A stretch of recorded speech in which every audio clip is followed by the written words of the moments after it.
Welcome to the Awakening Potential podcast, a platform dedicated to uncovering the extraordinary within the ordinary. Join us on this journey of self-discovery, personal growth, and inspiring transformation as we dive into the stories and experiences of everyday individuals from various walks in life who have turned their lives into remarkable tales of achievement. Our mission is to ignite the potential and empower you to reach new heights in your own life, motivating you to take positive action to awaken your own inner hero. Today, I'm joined by Sharon Rolph with Effortless Vitality, a true luminary in the world, and she will be sharing how she supports others in finding their inner spark. Join us with her invaluable wisdom and life-changing moments. So get ready to awaken your potential as we embark on this enlightening conversation. Welcome, Sharon, and thank you for taking your valuable time and joining us here. Thank you for having me, Karen. Yes, I am on the West Coast and north of Seattle, and I'm happy to be here. Thank you for having me. Oh, it's always a pleasure. I'm always curious, like what was the spark that got you started on your journey? Was it one particular thing or it was a culmination of things that happened? What was it for you? Well, the thing that was a kind of amazing experience I lived in Dallas, Texas for 12 years, and I loved unique stuff, and we're all unique stuff. And it was a Sunday afternoon, Mayfair. They had the first Sunday in May, and way back behind the Cowboy Stadium was a gentleman. He was a geometry teacher turned jeweler, and I loved his creations. They were just so unique, and he called them stackables. So he put like 4 rings together and 3 or 4, and when I put them on, something moved in my gut. What happened? Mhm. I was startled, bewildered. I took them off, put them back on, and it happened again. Uh, I was just amazed. What was that? So I kind of asked a couple questions, and I put them on my dream board, because at the time they were like $10,000, and they're probably gone up from then. But I would, as I read, I self-help books all the time. One of them suggested that you use something tangible out in nature and describe yourself as that, and so I did that for my job at probably GTE, yeah. And because I described my contribution, my team, the sparkle and the color and the value, and all kinds of words that describe these rings, but they also describe me. And mm, it felt so good to do that. Well, when I retired, the first thing they taught us was to use a metaphor to describe who we are. And I thought, well, I want to use that jewelry as my metaphor. And so my essence statement that they taught us that first weekend in class was, I am precious jewel of wisdom, I love colorful that. collaborator, motivator, and learner. I am tranquil, authentic, and pure inspirer. I light fires. I love that. Love that. Love that. That is so it warms my heart to hear that. Yes, when I first, in our class, when we stood in a circle and shared it with each other, and as it was becoming my turn to read it, I felt like nobody had ever asked me to define my soul. Is that kind of what it feels like to you? Absolutely, absolutely. And I'll never forget. And thank you for reminding me because I really forgot about that. I remember doing a lot of personal growth and development work as well. I had 6 hours of carpool back in the day when I was taking my kids to school, and I had lots of time to do books, self-help books on tape. I was always learning. And I remember being on stage and they said, "Who are you?" And it was just like my God bumps. I remember without skipping a beat saying I'm loved. And it was like, where'd that come from? Like, I don't know how to love myself at the time, let alone anybody else other than my kids. I was going through a divorce and it was like, whoa, but that was one of the ignite moments for me because I stepped into that fully. It's like, and that's what I do now is I bring people back to love and I'm just the wind beneath their wings and the journey guide to get them there and in the realm of health and well-being. So yeah, totally. I mean, that was just the spark, but I love the fact that yours was a gem. And out of that statement, you said you read it. How much of it resonated with your heart? I mean, obviously a lot of it did, or it wouldn't have been. But there's usually like a few words within that statement that just sort of like you feel it in your whole body. Like I just got the chills. Like, what was your chill moment? Well, the thing when the time when it got really obvious that it sunk in, I created a wall hanging of it, and I used to have it behind here, and somebody suggested I take it down, but it's on another wall over there. I after I got my Social Security and insurance and all that stuff done from retiring, it took 3-4 months, and I started like, how do I know if I'm productive? There's nobody to please. I didn't have kids and husbands, how do I know my day is right, that I'm not wasting it, you know? So I remember one day I come over and read my wall hanging 3 different times. Mhm. And I gradually realized when I lived from the essence, I felt like I was living from my core, from what mattered to me, from my inside. And ever since then, every day feels right because I'm doing what's important to me. Oh, I love that. I love that. So what I'm hearing in that is you found a purpose. So how Yeah. important is that purpose, that purpose? Well, my goal is my happiness comes from unleashing people's dream all over the world. And Mhm. my goal is to impact 10% of the boomers. So a lot of boomers, about 31%, struggle with finding a purpose in retirement. Uh-huh. And once you know your essence, it's pretty easy to find your purpose as a result of that. But some Good. people are too busy in retirement. Their kids are pulling them in different directions, and birthdays and anniversaries and games and all this stuff that is it what matters to you? Do you have time for yourself? Mhm. Because that's what brings you joy. Absolutely, exactly. So, what's the one thing that awakened your potential to find your inner joy? Was it putting on those rings and finding yourself relating to a gem, or was it something else? Well, actually, I'm going to twist the question a little bit because I had felt invisible my Mm. whole career. I felt it down here in my gut. I was a middle of five. Mhm. Sometimes that makes you feel invisible.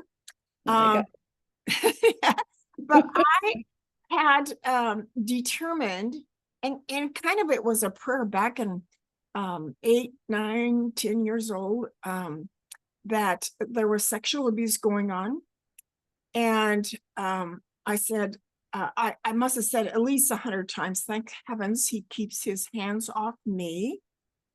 Um, so I said, well, get your head down, be focused, don't rock the boat, get good grades, be obedient, and you might be safe. Mm. And I didn't realize until I read Vivek Murthy's book last year, our Surgeon General. His book is called Together. Mm. And it's about loneliness, all kinds of loneliness. And he said that feeling invisible is a type of loneliness. Mm.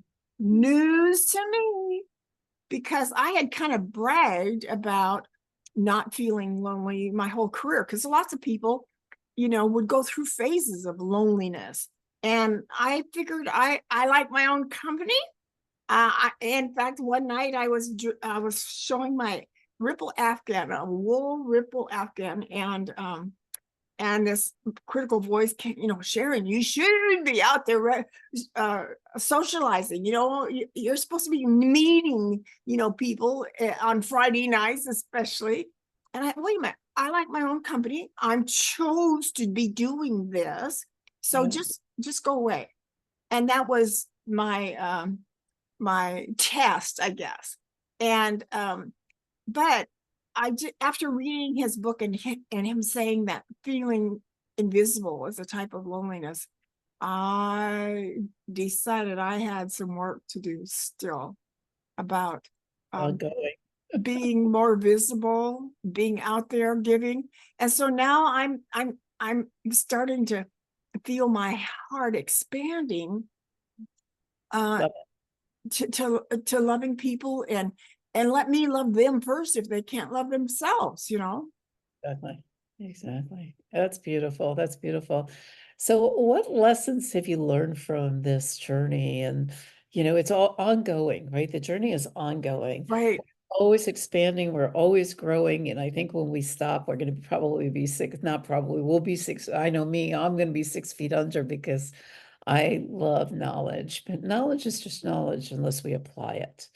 And you've obviously applied what you've learned, but what's the most important lessons that you could share with the audience, listening audience at this point? I believe knowing your spark. Okay, your DNA spark, your essence. Let's see, there's another word I'm leaving out. They all kind of describe your heart. And your DNA changes when you find your spiritual grounding. And uh and the amazing thing is how good it feels. That It's fulfillment, it's contentment, it's satisfaction. I started my book. My book is Fresh Courage in Retirement: Finding Purpose, Essence, and Fulfillment. And I started my book, my introduction, with how I'm kind of weird in that I like to collect near-death experiences. And um, and sometimes I imagine, if from their other people's description, that I'm standing in heaven and feeling all the beauty and the fragrances and the colors, and letting it get absorbed in every cell of my being. mm, And then how does it change my world here today? And it's a good centering feeling, but that's kind of what I feel I can uh, relate to every day by living from my soul and what I'm here to do. So what am I, before I get out of bed every morning, I usually say, God, how you going to dance with me today? And what do I need to learn today? love And it. it opens the windows to possibilities. Absolutely. So I heard you say, I got a little, because I had a near-death experience. Oh, you did? I did when I was about 22 years old. I was I've always been into sports cars. When I was a kid, my dad used to take us to all the shows. And I had a Mach 2, one of the long old Mach 2s, like, I think it was English green, racer green kind of thing. I could still see it now. And I was up in New York State and coming home from work. I was nursing and it was late night. And my car hit a boulder, skated on the ice and hit a boulder, and it circled around, hit the boulder, and it ended up, and it was before, I'm aging myself, it was before seatbelts were a Requirement. law or a requirement. And I ended up in the passenger seat. So it was a blessing that I didn't have my seatbelt on at the time, because I definitely would have passed. But as it ended up, my head hit the window, spidered the window, and I was out, and they literally had to come and like pull me out of it. So when I awoke, I had like this foggy notion of like, what was going on around me. It was almost like I was looking down, seeing it. And I was in this half sleep, and I remember going up this white tunnel. And when I got to the top of the tunnel, when I got to the top of the tunnel, I heard my grandmother, my maternal grandmother's voice. I didn't see her face, but her voice was very distinct. And she had passed not too long prior to that. And she kept going, honey, go back. It's not your time. It's not your time. Go back. Go back. You have work to do. And then I remember waking up in the hospital room, and my first thought was, what happened to my car? And they were like, you're lucky you made it. And I'm like, I need to call the mechanic and make sure my car is good. And it wasn't until later that I really realized that most people that talk about near-death experiences, there are a lot of people that just don't acknowledge it. And they think, a lot of whom I've spoken to since, I used to be on the board of directors of the Jungian Society here in Sarasota, Florida. And there was another gal who was very big advocate into learning and doing more research around it. So I found a community that I could actually talk about it. And it just seemed to me that those of us who had these experiences had big missions, big purposes in life. What was your did you have a near life experience, or what No, do you but think? this is messages that is pretty common that people come back with, that you are enough, you are loved, you are loved. And Exactly, I just love the we are enough. How many people call us names? In fact, one of the uh right, when I was a teenager, and I remember my dad kind of teasing me at the dinner table. I was always big for my age. right, And so I was often called Blue Elephant. And it was kind of a loving term, I guess. But, when you're 14, 16, 18 years old, it doesn't fit very well. And I right. finally decided I would rather not eat if I had to put up with that kind of love. And so that was a negative thing. But he finally he had to come. He sat at the table and he said, come here, you come by your size legitimately. Both your grandfathers were like 5'11", and my mom and dad weren't 5'11" at all. They were much shorter. Anyway, I have not had a near-death experience, but I so admire the people that are able to tell their story. In fact, I listened to one a couple days ago. So I take it there, God is trying to talk to us, and are we listening? In That's fact, fresh courage comes from a Hallmark movie where they say, when you go home from vacation, you often go home with fresh courage. And I grabbed that phrase because I had been aware that some things needed to be fixed at work, or in your life.